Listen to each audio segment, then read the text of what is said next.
Bismillahirrahmanirrahim. Sedikit perkongsian untuk malam ini berhubung dengan ilmu tauhid yang diambil daripada kitab Faridatul Faraid, muka surat 6, tulisan Rumi.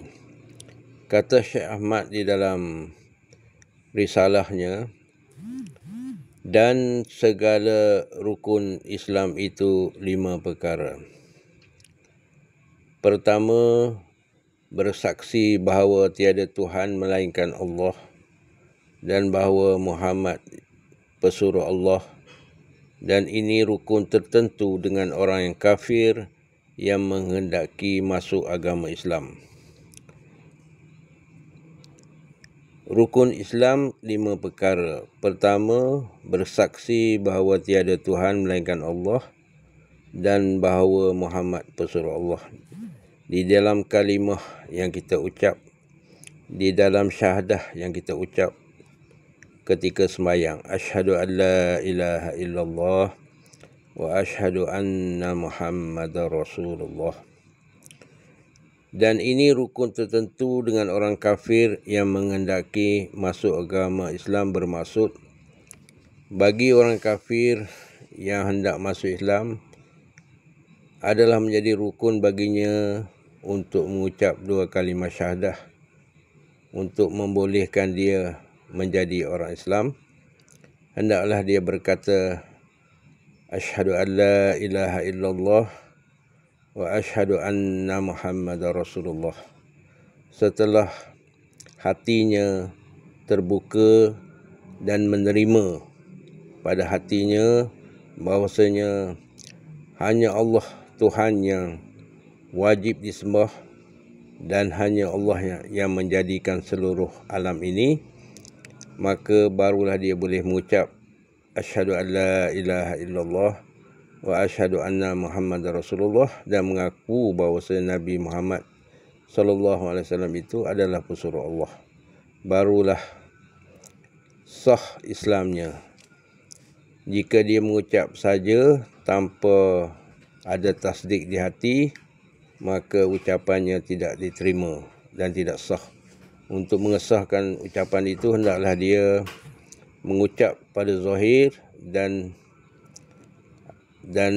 menerima ia pada batinnya, iaitu mentasdik di hatinya, menerima di hatinya bahawasanya tiada Tuhan melainkan Allah dan Nabi Muhammad itu adalah pesuruh Allah.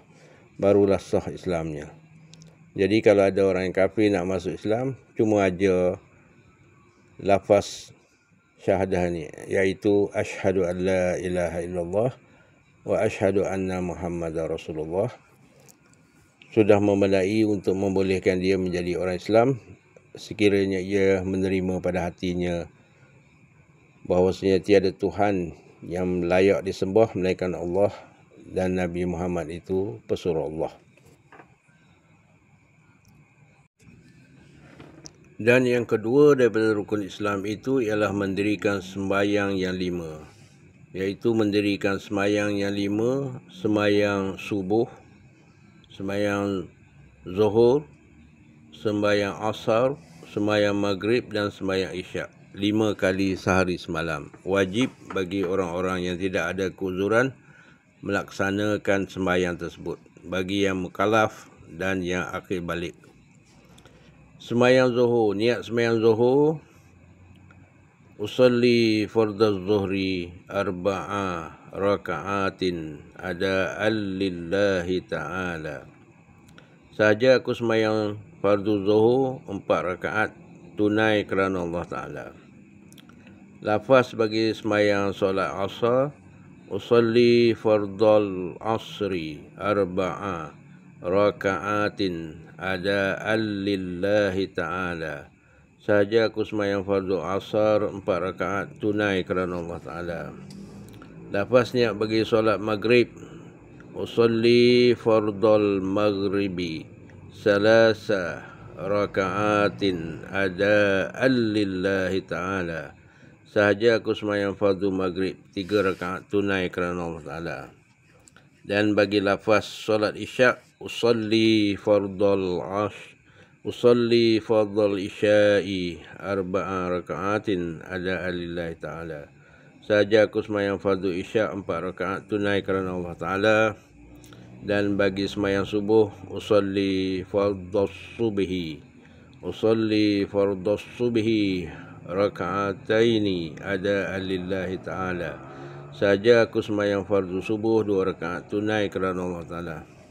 Demikianlah niat-niat semayang yang perlu, yang wajib kita kata apabila kita hendak mendirikan semayang. Seterusnya, rukun Islam yang ketiga ialah memberikan zakat.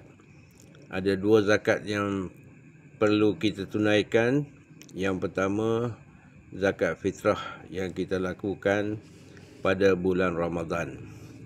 Yang kedua, zakat harta, zakat emas perak, zakat ternakan, zakat tanaman dan sebagainya. Jadi adalah merupakan zakat-zakat yang perlu kita keluarkan apabila sampai masanya. Apabila sudah cukup haul dan nisabnya. Yang keempat, hendaklah kita berpuasa pada bulan Ramadan. Hendaklah dirikan tiap-tiap orang Islam hendaklah berpuasa pada bulan Ramadan paling banyak 30 hari dan paling kurang 29 hari berpuasa pada bulan Ramadan. Dan yang akhir sekali, yang kelima, rukun Islam ialah kita haji ke Baitullah. Bagi mereka yang kuasa kepadanya akan jalan ke sana. Jadi mengerjakan haji di Baitullah, di Mekah Al-Mukarramah, bagi mereka yang kuasa kepadanya. Maknanya bagi mereka yang ada belanja dan bagi mereka yang perjalanannya selamat. Jadi bagi mereka yang ada belanja dan perjalanannya selamat, bolehlah menunaikan ibadat haji di Baitullah, di Mekah Al-Mukarramah. Jadi demikianlah bagaimana Syekh menjelaskan kepada kita berhubung dengan rukun Islam. Jadi setiap orang Islam kena beramal dengan 5 rukun ini supaya Islam kita menjadi sempurna dan diterima oleh Allah Subhanahu Wa Taala. Yang pertama, bersaksi bahawa tiada Tuhan melainkan Allah dan Nabi Muhammad itu pesuruh Allah.